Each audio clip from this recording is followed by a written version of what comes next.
Buenas tardes, muchísimas gracias por la conexión Al Final de la Mesa. Es una producción de puntodecorte.com que se transmite a través de las redes sociales de Nickmer Evans, tanto en Facebook como en Periscope, Twitter, y además también será colgado a través de puntodecorte.com el día a final de la tarde o seguramente mañana en la mañana. Hoy nuestro invitado de honor es Pavel Mudarra. Pavel Mudarra es comunicador social, experto en el área de comunicaciones, asesor además también en esa área, pero también tiene una militancia política. Su militancia política es en el Movimiento por la Democracia y la Inclusión, MDI. Y con Pavel queríamos conversar básicamente de tres temas en estos pocos minutos.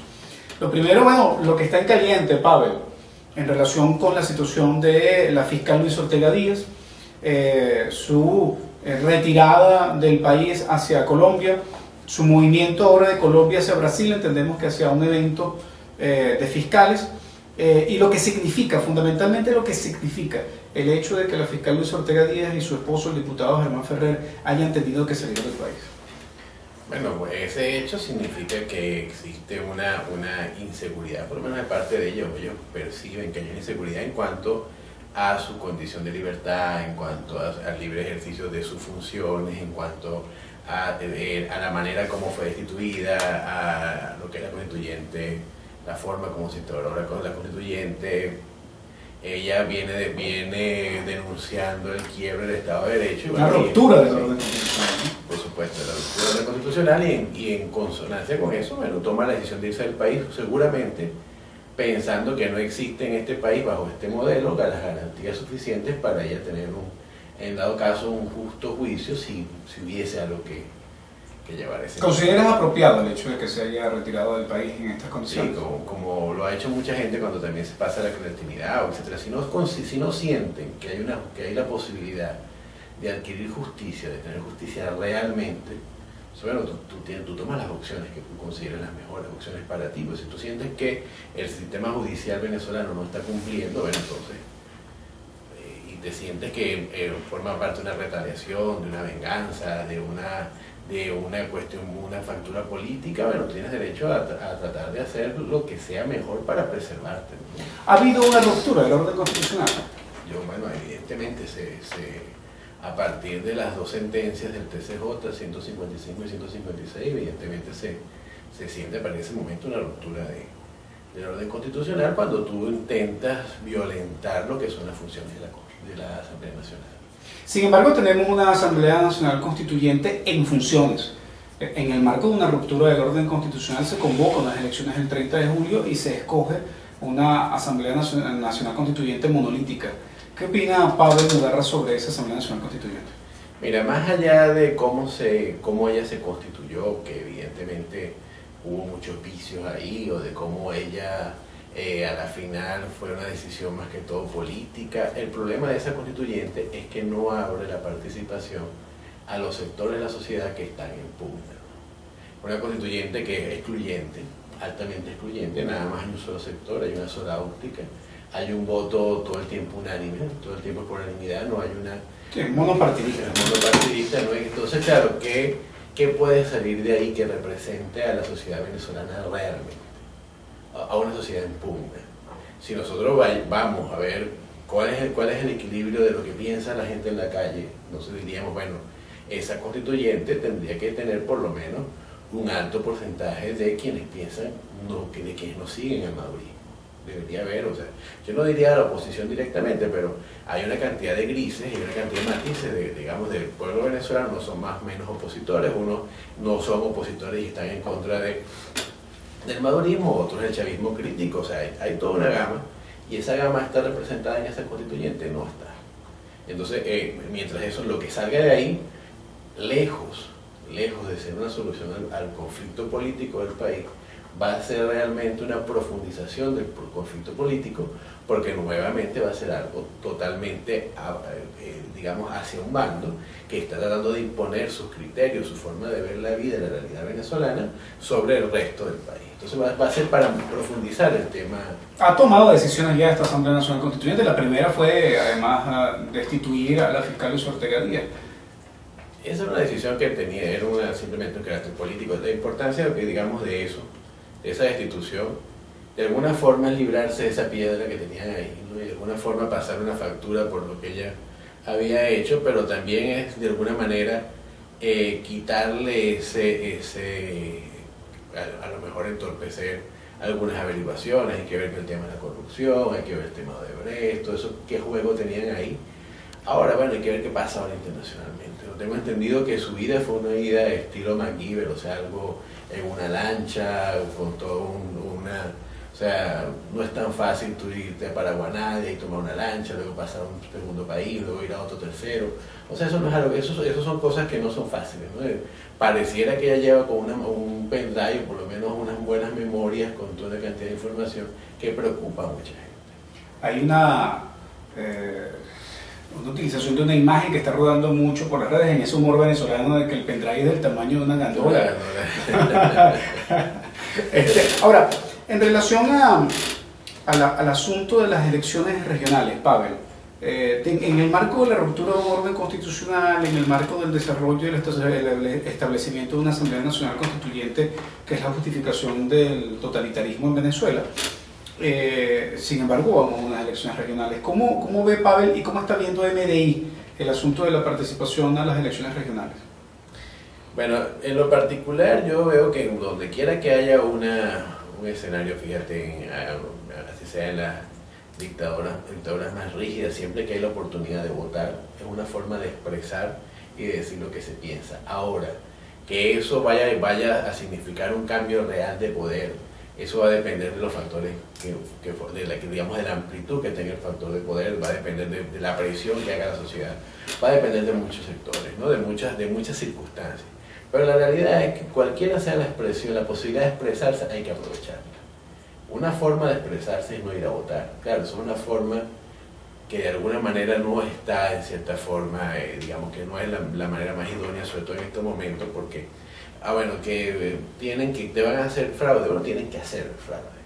Y ese fraude generalmente se demuestra, como se demostró lo que pasó también con la Asamblea Constituyente, cuando Smart Martí dijo por lo menos 1 millón de votos, por lo menos movieron 1 millón de votos, por lo menos hicieron trampa con 1 millón de votos. Tienen que hacer el fraude y el fraude básicamente son demostrables. Entonces decir, no, yo no voy a votar porque tengo miedo de que me hagan fraude, es como decir, mira, yo, qué sé yo, hay que circunstancias donde yo ya me doy por vencido, ¿no? Yo pienso que uno tiene que ir a votar. Ahora, en lo personal, ¿qué es lo que yo pienso? Bueno, si nosotros consideramos que esto es un totalitarismo, entonces tienes 2 opciones para ir a votar, básicamente. O vas a votar en contra, con la mejor opción posible de ese en contra, porque te estás oponiendo a ese totalitarismo, o vas a votar o no vas a votar. Simplemente, bueno, consideras que, bueno, hay una tercera opción también, consideras que no tiene sentido ir a votar porque a la larga este totalitarismo no te va a permitir, entonces te dices, bueno, no voy a votar. Es como movimiento político. O dices, bueno, mira, yo soy un movimiento político joven, en el caso de MDI, entonces quiero probar cómo está, digamos, mi pequeña maquinaria, cómo está ese proceso de engranaje que voy a ir. Entonces yo voy a ir con unos candidatos a los cuales yo voy a apoyar, que están en sintonía con lo que yo pienso, digamos que es un momento no polarizado. Pero cuando yo digo, mira, esto es un totalitarismo, entonces estoy diciendo, bueno, yo mandaría a votar en contra del gobierno, porque es el totalitarismo, y bueno, vamos a ver qué pasa. Fíjate, esa es mi opinión, así muy personal. Has hablado precisamente mucho sobre la percepción que se genera en torno al gobierno, y tú como experto comunicacional, específicamente en relación a esa visión de la polarización, has enfocado un poco el asunto de que hay una confrontación y hay una diferencia de un sector en relación a la polarización. ¿Cómo ha estado comunicacionalmente la instalación de la polarización en el país en estos últimos meses? Mira, desde la perspectiva comunicacional, yo lo que veo es que hay una evidente confrontación, digamos, psicológica, ¿no? Yo diría que es un conflicto que se vive en 2 niveles. El nivel real y el nivel de lo que la gente cree. Un conflicto que se ha estimulado a ese nivel. Entonces, tenemos unas redes sociales muy poderosas que están actuando con mucha fuerza para posicionar determinadas ideas. ¿Hoy son determinantes las redes sociales en Venezuela o todavía no? No, absolutamente. Absolutamente. De hecho, cuando tú ves el nivel de inversión, cuando tú ves cómo se mueven los públicos. O sea, yo diría que en este momento es la radio, la radio porque sigue siendo un compañero... el de más fácil acceso. Sí, está ahí presente, sobre todo para sectores muy populares, y las redes sociales como una forma de que llega, porque además es muy directa. O sea, la ventaja de las redes sociales es que tú estás viendo el videíto, que además es un clip pequeño que te muestra, pero entonces es como si estuvieras en el sitio, te sacas tus propias conclusiones, no hay un intermediario que te explique el video. Entonces eso hace que, además nosotros tenemos un elemento en nuestra cabeza, que en lo que es el cerebro profundo, no distinguimos muy bien de lo mediático de lo real en ese cerebro profundo. Entonces cuando vemos un video, digamos, de violencia, inmediatamente ese cerebro profundo emite emociones, y esas emociones van quedando ahí, y eso va poco a poco va haciendo que la persona que ha visto, que ha tenido muy expuesto, vaya teniendo un cambio emocional. Entonces, bueno, eso genera frustraciones, rabia, posiciones, pero también va generando una manera de percibir la realidad que está muy mediatizada por estas redes, ¿no? Entonces, a la final, digamos, cuando ese sentimiento se cristaliza, entonces hay una opinión política clara.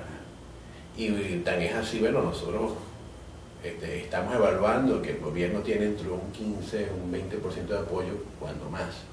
Mira que es más cercano al 15, 17, por ahí. El último dato de Data Analysis hablaba de 17% de apoyo, y eso no era así hace unos meses. Entonces tú evalúas el efecto de las redes sociales, y bueno, fue determinante, ¿no? Claro, también Venezuela tiene 4 meses viviendo un conflicto muy duro, donde han perdido vidas personas. Pero eso lo llama el gobierno guerra de cuarta generación, guerra psicológica, manipulación de los medios. Permanentemente desde Chávez se ha conducido a afrontar la disputa con el otro a través del asunto del control que tiene la oposición, llámese Mesa de la Unidad Democrática, el sector de mayor incidencia por parte de la oposición en relación al control que tenía antes de los canales de televisión. Pero acabas de decir que no hay, que el impacto de la televisión ha disminuido en relación con las redes sociales y en relación con la radio. Sí, el impacto de la televisión total, o sea, ha quedado muy minimizado. Bueno, lo que pasa es que cuando hablamos de guerra de cuarta generación, guerra asimétrica, pues es un término ya de otro. Tiene que haber violencia, un requisito, pero no es una violencia, digamos, o sea, tienen que haber dos bandos con capacidad de fuego real. Entonces, y esa capacidad, por supuesto, es un bando que uno de esos bandos es el Estado y el otro bando es, digamos, el anti-Estado, pero tiene una capacidad de fuego más o menos que pueda hacer algún tipo de efecto. Eso lo vemos en los atentados de Barcelona. Estamos viendo claramente una guerra de cuarta generación. Pues vemos ahí una acción, con base en el terrorismo. Por supuesto, basada en el terrorismo.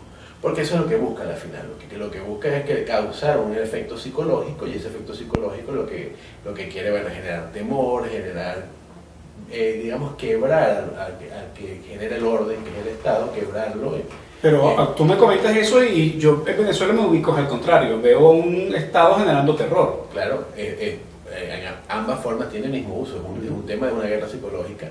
En este caso el uso es desmovilizar a la población que estaba en un proceso de exigiendo, reclamando, que estaba manifestando en la calle, que estaba guarimbeando, trancando. Pero también había un sector extremo de la oposición denominado la resistencia, ¿no? Claro, pero lo que buscaba, a la final lo que se buscaba es desmovilizar a las marchas, desmovilizar las grandes manifestaciones, desmovilizar esa inmensa gente, digamos, esas marchas que vimos de miles de personas, porque a la final esas marchas causan una impresión muy fuerte, ¿no? Entonces, y una impresión política, las marchas también son una expresión política bastante clara, de hecho. Entonces, desmovilizar era simplemente que cada vez fuese menos gente, que cada vez la gente tuviera más miedo a morir, cada vez tuviera más miedo a recibir un impacto de una lacrimógena, o de las muchas cosas que vimos, porque entonces, por supuesto, tenía el efecto de generar terror en donde quiera que se quede. No, pero la verdad es que las movilizaciones, además de las causas por las que tú indicas, se paralizaron porque hubo unas elecciones el 30 de julio y la conducción política de la Mesa de la Unidad Democrática ofreció el hecho de que no hubiese unas elecciones o que no se constituyera una asamblea nacional constituyente, y ahí está instalada. Eso también ha ayudado a la desmovilización, ¿no? Mira, la desmovilización pareciera, bueno, yo no puedo especular, pero pareciera que tuviese algo, otros fondos, ¿no? Pareciera que hubiese alguna, que no es fortuita, digamos. Yo creo ¿Una negociación quizás? o quizás un interés más electoral, quizás una de las demandas que tenía la oposición era que se planificaran estas elecciones regionales. Quizás eso, las elecciones, yo lo decía inclusive antes de la constituyente, las elecciones en general son una forma de dar expectativas, de destapar lo que es lo que tranca una sociedad, que es el deseo de un cambio. O sea, cuando tienes un deseo de un cambio, de expresión política, y no hay manera de que tú puedas expresarte, te sientes entonces taponeado y sientes que estás viviendo efectivamente en un, porque tú dices, un neototalitarismo, entonces te sientes viviendo ahí, y entonces tu deseo es por supuesto protestar, quemar, genera una sensación de malestar, que además va increciendo porque se van viendo muchas cosas que te están generando estos sentimientos. Entonces, en el caso de una elección, eso de alguna forma destapa la olla de presión, sale por ahí, y entonces ya yo sé que yo tengo que en algún momento yo voy a expresarme, ¿no? Ahora, por supuesto, eso digamos, con una parte de la población, porque tienes otra parte que son los sectores radicales, para quienes el camino electoral es una mentira más, es una trampa más, y bueno, entonces ellos consideran que esta es la vía, aunque esta vía está demostrado que tampoco te llega a ninguna parte. ¿Cuáles son, para ir cerrando, las salidas que ve Pavel Mudarra a la posibilidad de estancar este juego? Mira, lo que está en la mesa, o sea, que había que ser profeta o tener esos dones, y no los tengo, pero lo que está en la mesa se ven varias vías, ¿no? Una de ellas es una negociación, puede existir una negociación enfocada en una elección general, donde, bueno, simplemente se consulta al pueblo qué es lo que quiere el pueblo. Ahora, evidentemente nosotros sabemos que el pueblo quiere un cambio, eso es algo que tiene o sea, por lo menos hoy en día, si tú mides a nivel de encuesta, te vas a dar cuenta rápidamente que hacia dónde está la tendencia, ¿no? Una tendencia que adversa al gobierno.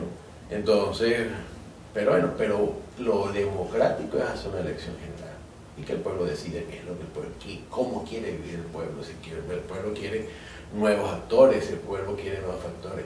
Ahora, esos actores que están ahí quieren garantías, evidentemente quieren garantías para que una vez, no va a haber una elección a menos que no haya una garantía de que ellos, saliendo del poder, no les vayan a pasar una aplanadora. Entonces tú tendrías que ver esa negociación, se va, no se da. Eso es un camino que ha estado siempre latente, ¿no? Los plazos constitucionales hablan del año que viene, debería haber esa elección, ¿no? Quizás se dé, quizás no. Yo no creo que haya una intervención militar de otro país, de una fuerza extranjera. No pareciera estar en las condiciones dadas. Sin embargo, bueno, eso va a depender también de las evaluaciones que haga quién puede invadir, ¿no? Y eso es algo que dependerá de cómo ellos vean la situación, probablemente de qué informaciones manejen, etcétera, qué decisiones tomen, cómo se vean las negociaciones internacionales. No, a nivel de geopolítico, de geopolítica internacional yo no conozco mucho, pero todo este tipo de cosas se manejan en escenarios donde los que realmente van a ser afectados no participan, ¿no? En mesas de negociaciones donde eso ocurre. Eso es otro escenario que está ahí. Hay un tercer escenario, que es que el gobierno se consolide, que a la final todo este tema de esta conflictividad, de esta violencia, lo que haya generado es que el gobierno vaya a unas elecciones quizás con una mayor facilidad, vaya a unas elecciones regionales sintiéndose un poco más fuerte, con mayores posibilidades. Es probable que se haya generado algún malestar, algún rechazo hacia la conducción de la mesa de la unidad, que tú puedes ver de alguna manera también. Eso es una realidad. Tú ves un rechazo en parte de esta gente que se sintió defraudada, que dice: no marché, tranqué mi calle, peleé, vi el caso de la gente de los padres, que me da mucho dolor, mucha tristeza, los padres de estos jóvenes que han muerto a manos de la violencia del Estado. Entonces tú dices, bueno, y de esa situación que vivieron ahí. Entonces, bueno, esta gente dice, bueno, nosotros luchamos ¿para qué? Eso puede significar una ruptura dentro de la misma oposición, que ellos tienen la obligación de la conducción política, tienen la obligación de saldarla con estas primarias, de alguna manera que las primarias signifiquen para reorganizarse y reaglutinarse, ¿no? En función de tratar de obtener, tratar de materializar lo que ellos ya saben que tienen. O sea, existe, no es de la oposición como tal, pero existe una fuerza que adversa al gobierno en prácticamente todos los espacios, ¿no? Ahora, ¿esa fuerza se materializa o no se materializa? Bueno, eso depende de muchas cosas, de orden político, de orden organizativo, de claridad de los dirigentes, etcétera, de que eso se pueda convertir en un verdadero cambio de poder. Ahora hay que estar claro y de la capacidad que tengan ellos de ver en qué juego están, porque muchas veces no entienden dentro de qué proceso realmente están, y si esto es un totalitarismo, entonces cómo van a jugar, porque no pueden jugar como jugaban una elección en el año 1998. O sea, tienen que jugar bajo las reglas y las normas que están en este momento, que son unas reglas que a veces es como jugar fútbol con una cancha inclinada, cuando estás en el equipo que te toca subir. O sea, si tú asumes jugar, tienes que jugar bajo esas normas. Bueno, muchísimas gracias, Pavel, por esta conversa. Muchísimas gracias a ustedes por compartir con nosotros. Al final de la mesa, estemos pendientes para el próximo jueves para reeditar este encuentro con otro invitado.